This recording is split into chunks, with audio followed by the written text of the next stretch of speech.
Assalamualaikum warahmatullahi wabarakatuh. Waalaikumsalam. Bismillahirrahmanirrahim. Alhamdulillah wassalatu wassalamu ala Rasulillah wa ala alihi wa sahbihi wa man walah.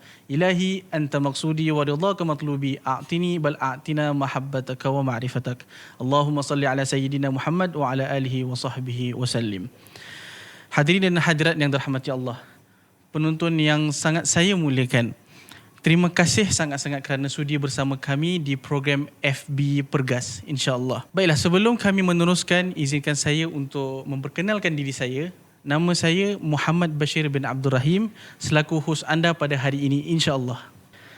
Para penonton yang dirahmati Allah sekalian, program yang dinamakan Pergas Wasatiyah Online, salah sebuah program dakwah yang memberi ruang perbincangan ilmiah dan perkongsian pengalaman bersama para asatizah undangan mengenai hal ehwal semasa.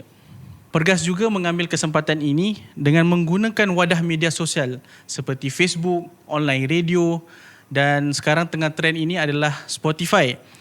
Dengan ini, ia adalah untuk menyampaikan mesej utama dalam mempromosikan nilai-nilai yang terdapat dalam kesederhanaan dalam Islam. Baiklah, sebagai membuka tirai untuk episod yang pertama, saya ingin mulakan dengan mengucapkan ahlan wa sahlan wa marhaban bikum kepada anda semua di sana. Saya harap anda semua dapat bersama dengan kami hingga ke akhir program, insya-Allah. Penonton yang dirahmati Allah Subhanahu wa taala sekalian, alhamdulillah pada episod yang pertama ini kami berpeluang untuk mengundang salah seorang asatizah, seorang ustaz yang orangnya masya-Allah tabarakallah, ilmunya juga pun masya-Allah tabarakallah.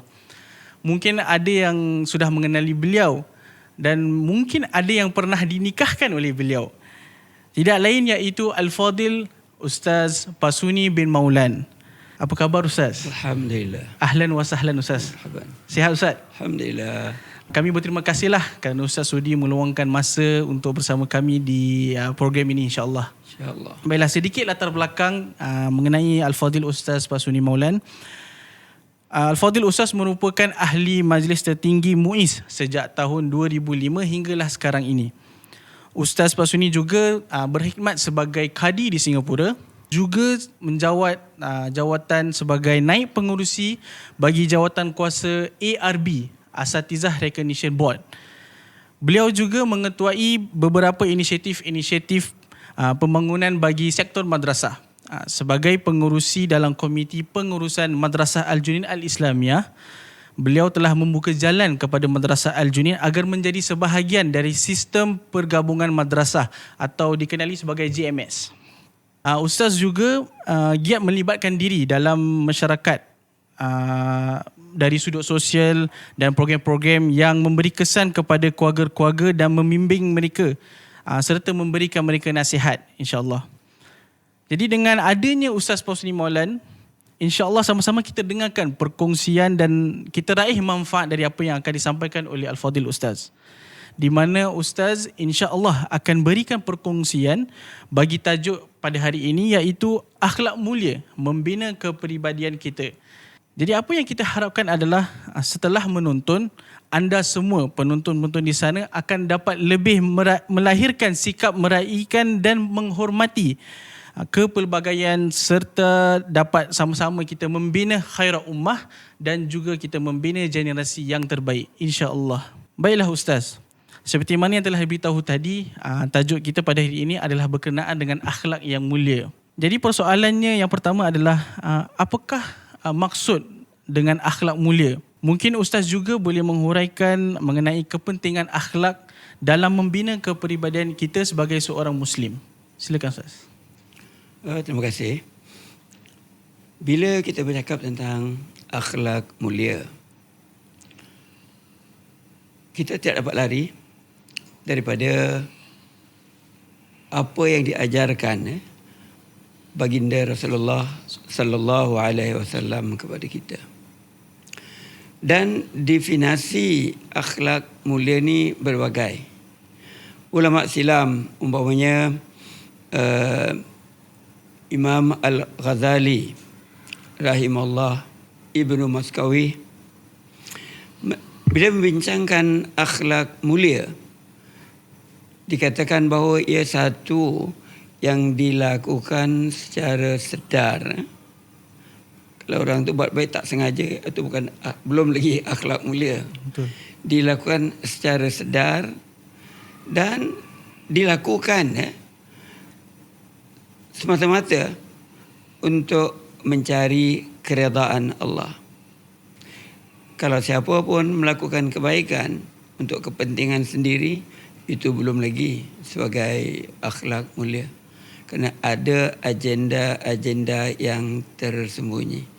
Itu yang saya simpulkanlah daripada pandangan kedua-dua ulama besar.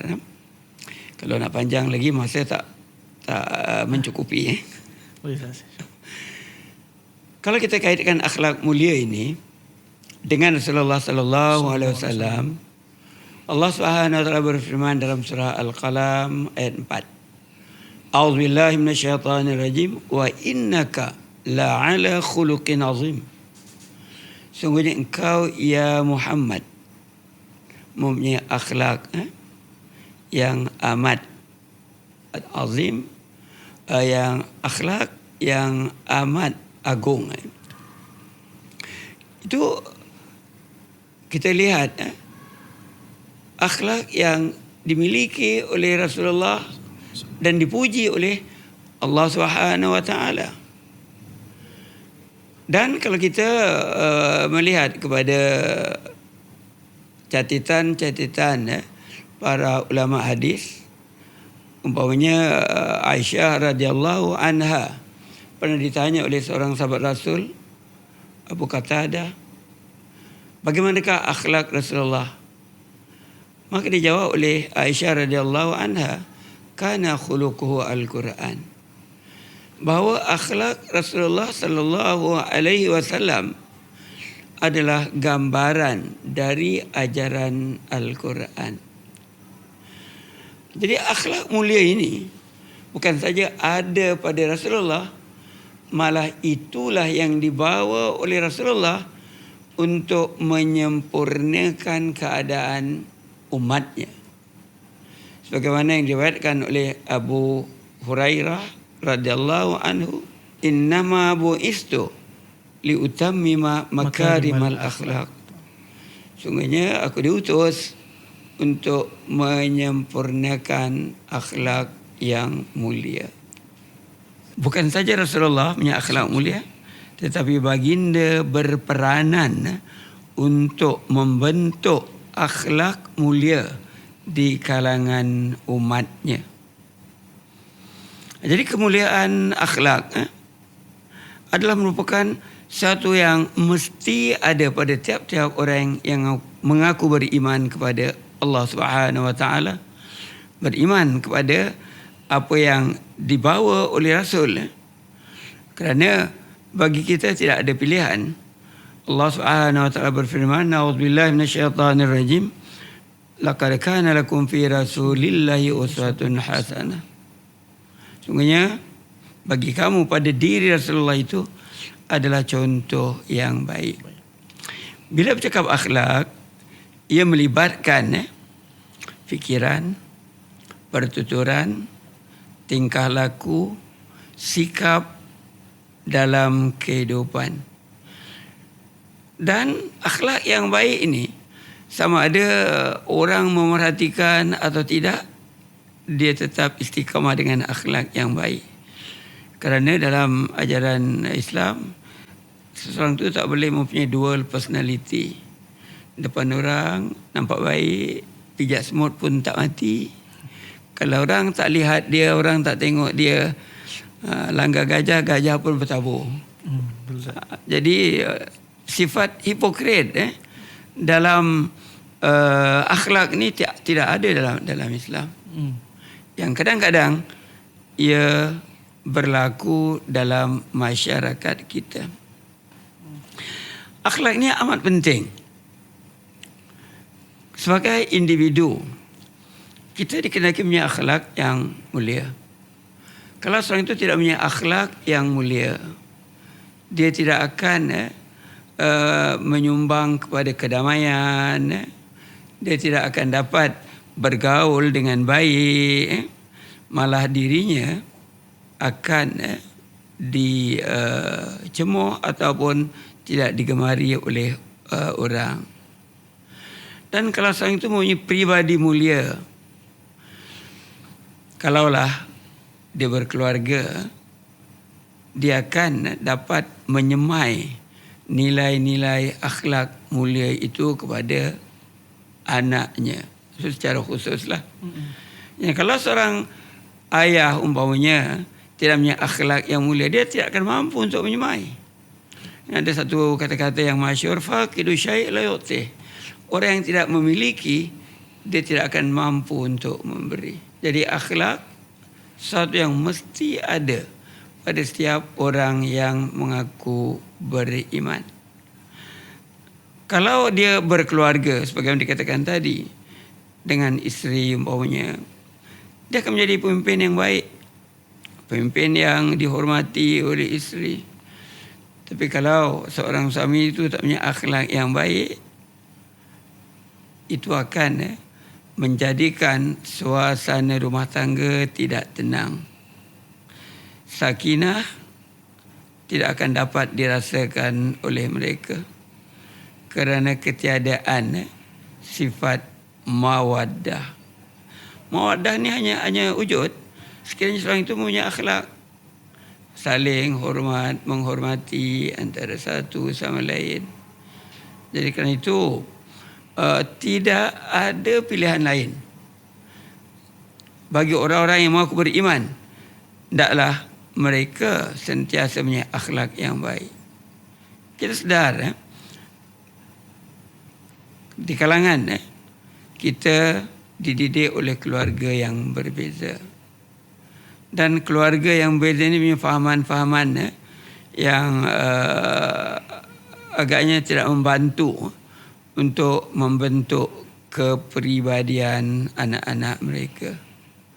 Sehingga bila anak itu remaja, kemudian anak itu dah sampai di alam perkahwinan, mereka masih jauh daripada kepribadian Muslim disebabkan tidak mencontohi Rasul. Dan asas untuk membentuk akhlak yang mulia ini ialah keimanan. Jadi kalau daripada keimanan yang baik itulah akan memancarkan pemikiran yang baik, pertuturan yang baik, tingkah laku yang baik. Kalau keimanan itu malap, maka segala-galanya malap.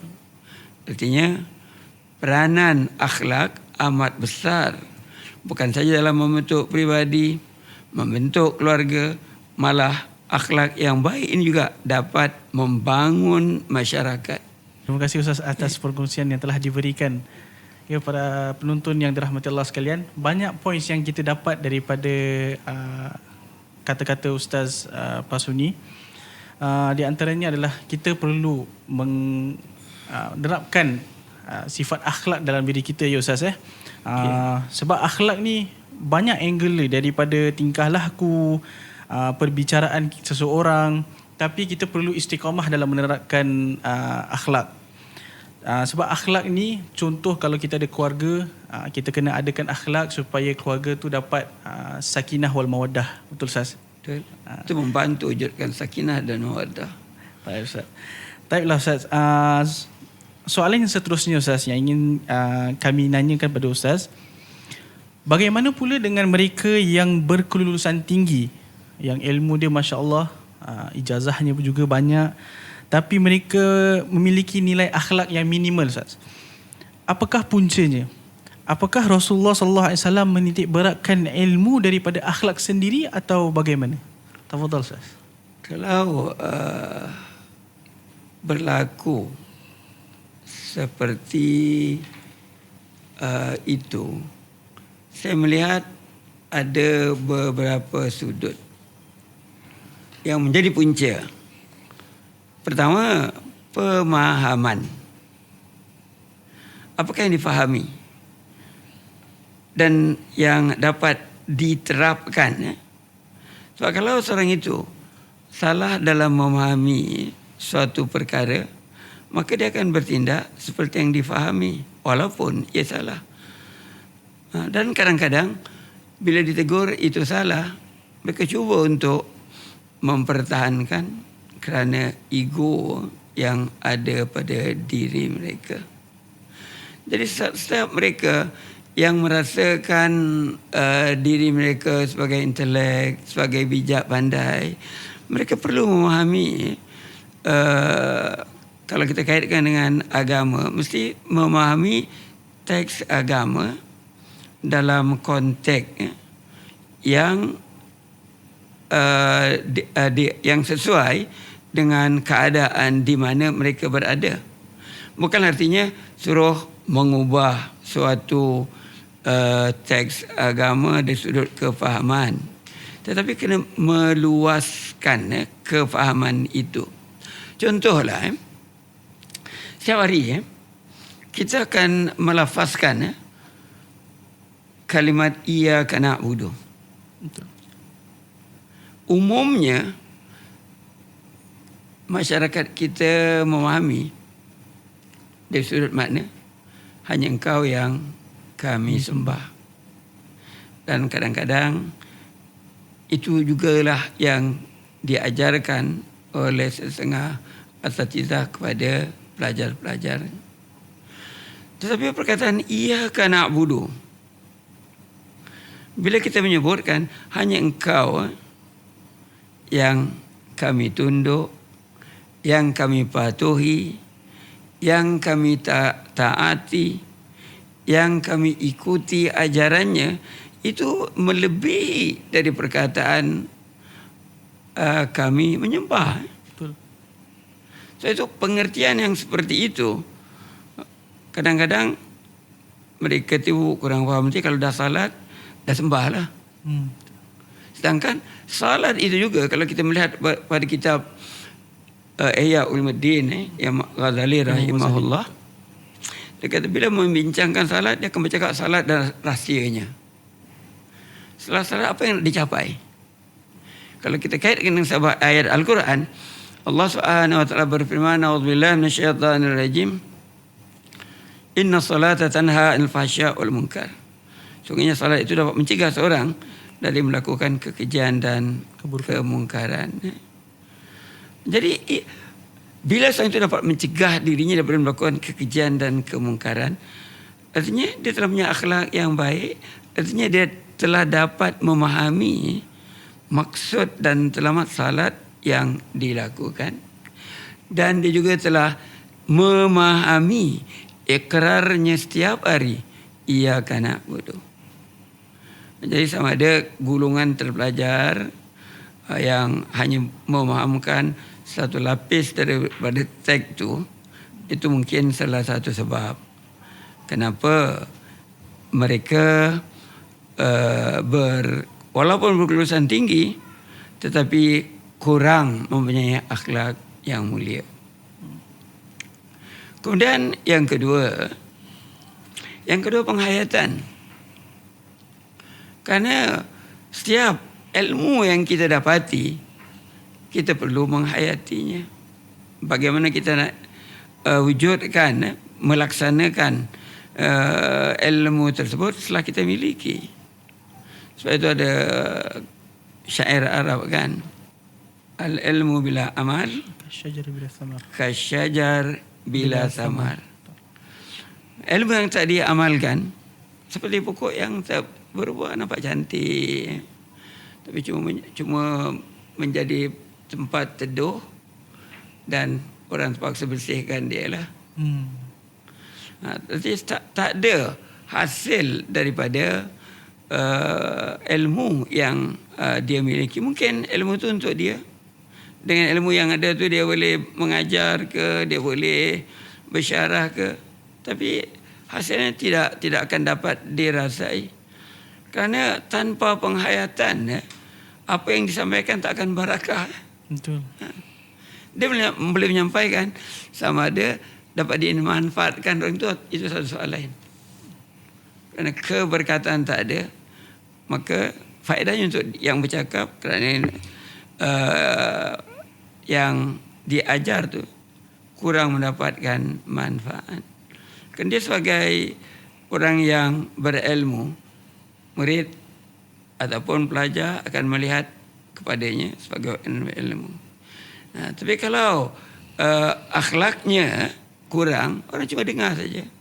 Mungkin orang minat kerana gaya dia menyampaikan. Mungkin orang minat kerana dia mengolah dengan begitu baik. Jadi orang datang tak dapat untuk menggarap apa yang disampaikan sehingga boleh diamalkan. Sebab itu intelek mereka yang berilmu mesti menghayati ilmunya. Kemudian yang ketiga, dalam Singapura ni terlalu banyak cabaran. Terlalu banyak cabaran. Jadi guru-guru ataupun orang yang berilmu ni mestilah istiqamah. Kalau tak istiqamah, dia akan hanyut. Cabaran itu bukan daripada luar saja. Cabaran itu boleh datang daripada diri sendiri. Kalau dia rasa dia pandai, perasaan gurur, rasa bangga diri ada. Bila dia rasa bangga diri ada, sehingga dia merasa dirinya saja yang betul. Dan bila teguran, dia kata terima kasih, tapi dia masih jalan terus dengan cara dia. Ini boleh berlaku. So itulah penting untuk seseorang itu bukan sekadar berilmu, tetapi menitik beratkan akhlak. Kerana kita katakan tadi, daripada ilmu itulah akan lahirnya akhlak. Kalau kita boleh kaitkan dengan sahabat hadis Rasulullah sallallahu alaihi wasallam, bila baginda Rasulullah bertanya kepada para sahabat, tahukah engkau akan erti muflis, kan? Kemudian sahabat-sahabat yang ditanya orang yang tak ada harta, orang yang susah. Itu pada pandangan para sahabat. Tapi apa yang Rasulullah sallallahu alaihi wasallam jelaskan, muflis di kalangan umatku adalah orang-orang yang datang dengan pahala salatnya, puasanya, zakatnya. Dan orang-orang ini walaupun amalannya ada, tetapi semasa hayatnya mereka melakukan dosa, mencela orang ataupun menuduh yang tidak berlaku, makan harta haram, menumpahkan darah, memukul dan sebagainya. Kemudian pahala kebaikan daripada salat, puasa dan apa saja yang dilakukan olehnya akan diberikan kepada orang yang dia sakiti hatinya, kepada orang yang dia makan hartanya dan macam-macam lagi lah yang dilakukan. Pahala yang ada padanya tak cukup untuk bayar. Maka dosa orang-orang yang menjadi mangsa itu akan dipindahkan kepadanya. Masya-Allah. Dan akhirnya dia akan dihumbankan ke neraka. Ini maksud hadis yang diriwayatkan oleh Imam Muslim. Jadi kita fahamkan daripada maksud hadis ini, seseorang itu kalau dengan ilmunya saja tak cukup. Kerana hadis ini menjelaskan bahawa orang yang muflis ialah orang-orang yang akhlaknya tak baik, yang memberikan kesan buruk kepada kehidupan bermasyarakat, sehingga mencetuskan prasangka dan sebagainya. Jadi menjadi satu amanah kepada orang yang berilmu untuk menghiasi dirinya dengan akhlakul karimah. Masya-Allah, tabarakallah. Penonton yang dirahmati Allah Subhanahu wa taala sekalian, tadi telah kita dengarkan perkongsian Ustaz mengenai ilmu dan juga akhlak. seperti mana tadi Ustaz kata, dengan ilmu sebenarnya tidak cukup untuk kita membina kepribadian kita sendiri. Kita perlu ada dan kita perlu sertakan akhlak dalam diri seseorang yang berilmu itu. InsyaAllah. Baik Ustaz, soalan yang terakhir Ustaz. InsyaAllah. Sekarang ni seperti kita tahu, satu dunia dilanda wabak corona atau dikenali sebagai COVID-19 lah Ustaz. Ada yang mula untuk menunjukkan diskriminasi terhadap orang-orang dari bangsa tertentu, serta ada yang senang-senang dia menuduh petugas barisan hadapan frontliners lah Ustaz sebagai orang yang tercemar dengan wabak ni. Kita tahu Ustaz, isu resis dan diskriminasi itu serta sikap serkap jarang bukanlah dari akhlak peribadi yang mulia. Jadi apa pendapat Ustaz mengenai isu resis ni, isu diskriminasi dan isu serkap jarang ni Ustaz? Fadal. Okey, kalau kita lihat kepada wabak COVID-19 yes. Ia bukan satu perkara yang barulah. Tapi kita boleh kata yang terbaru. Kan sebelumnya ada penyakit-penyakit lain. Betul Ustaz. Umpamanya SARS pada tahun 2003. Kemudian ada MERS yang bermula katanya di Timur Tengah. Kemudian Ebola di Afrika. Yang terakhir ialah COVID-19. Sebelum ni tak ada orang cakap Ebola ni memang orang Afrika mesti ada Ebola. Betul. Ataupun orang di Timur Tengah mesti ada MERS. Kerana kita tak boleh kaitkan satu penyakit dengan suatu bangsa ataupun satu kaum. Ia lebih banyak bergantung kepada kita kena lihat kepada punca-punca masalah. Katakanlah kita di Singapura, bila bercakap kencemasan darah tinggi, mengikut statistik, walaupun orang Melayu Islam di Singapura hanya lebih kurang 16-17%, tapi mereka yang mengidap penyakit ini lebih tinggi. Kita tak kata ini penyakit orang Melayu. Demikian juga sakit kanser, lebih banyak pada kaum-kaum yang tertentu. Kita tak kata ini penyakit itu memang patut mereka dapat. Jadi apa yang penting, kena lihat punca. Bila kita lihat kepada punca, baru kita dapati ia ada berkaitan dengan kebersihan, berkaitan dengan cara pemakanan. Jadi kat situlah yang menjadi masalah. Siapa saja yang melakukan hal tersebut dan tidak menjaga kebersihan, berkemungkinan mereka akan dihinggapi penyakit. Jadi bila penyakit itu mula berkembang dan kerana agaknya orang marah, orang nak kaitkan dengan sesuatu bangsa, saya kira itu kurang wajar lah. Kerana saya kata tadi, balik kepada puncanya apa? Pemakanan dan kesihatan. Kemudian selepas itu, sama ada mereka sedari atau tidak, mereka yang menjangkitkan kepada orang lain. Dalam hal-hal yang seperti ini, kita tidak boleh mencemoh, menyakitkan hati orang lain, tapi wajar kita bersimpati. Kerana penyakit ini telah mengakibatkan lebih dari 3,000 kematian. Kita fikirkan bagaimana keluarga mereka, bagaimana anak-anak yang ditinggalkan.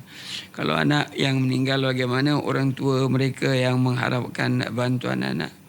Jadi akan menimbulkan kesedaran kepada kita bagaimana kita boleh membantu.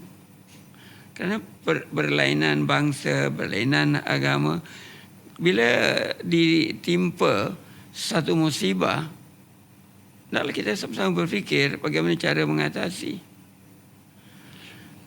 Tidak menjadi satu masalah kalau kita membantu mereka. Dan kalau kita melihat sejarah Rasulullah sallallahu alaihi wasallam, walaupun baginda pernah dibaling batu sampai cedera, tapi baginda tidak membenci kepada orang-orang yang melakukan penganiayaan. Malah baginda mendoakan supaya kalau mereka tak nak beriman, biarlah anak cucu mereka beriman. Sifat Rasulullah terhadap orang yang tidak sama agama. Walaupun baginda yang merasakan keperitan dihujani dengan batu. Jadi kita yang dalam negara majmuk berbilang bangsa, kalau boleh, dan itulah ajaran Islam, kita jaga akhlak kita dengan kita jaga mulut kita.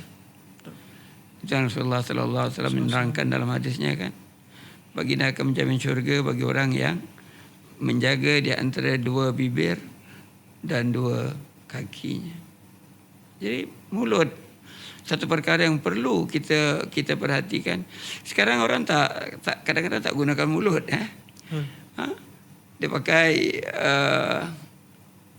tek je kan. Satu dunia dah boleh tahu. Tapi kena ingat dalam surah Yasin, wa tukallimuna aydihim, tak tanya mulut.